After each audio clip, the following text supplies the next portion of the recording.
ভাই আর যাই করো, খেলার মাঠে বৈভব সূর্যবংশীর সাথে পাঙ্গা নিও না। শ্রীলঙ্কার ক্রিকেটাররা আজকে এই কথাটা হাড়ে হাড়ে টের পেয়েছে। বৈভব সূর্যবংশী শ্রীলঙ্কার বিপক্ষে আজকে মাত্র 11 বলে, হ্যাঁ, মাত্র 11 বলে 50 রান পূর্ণ করেছে।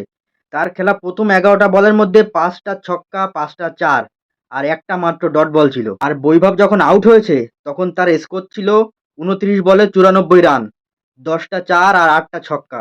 এটা একটা ওডিআই ম্যাচ ছিল, টি-টোয়েন্টি না। ওডিআই ম্যাচেই এরকম তাণ্ডব চালিয়েছে বৈভব। সম্প্রতি ইন্ডিয়া এ, আফগানিস্তান এ এবং শ্রীলঙ্কা এ, এই তিনটে দলের মধ্যে একটা ত্রিদেশীয় সিরিজ চলছিল। তো সেই সিরিজে ফাইনাল ছিল আজকে। ফাইনালের ঠিক আগের একটা ম্যাচ ইন্ডিয়ার সঙ্গে শ্রীলঙ্কার পড়েছিল। সেই ম্যাচে শ্রীলঙ্কা সুপার ওভারে ম্যাচটা জিতে যায়।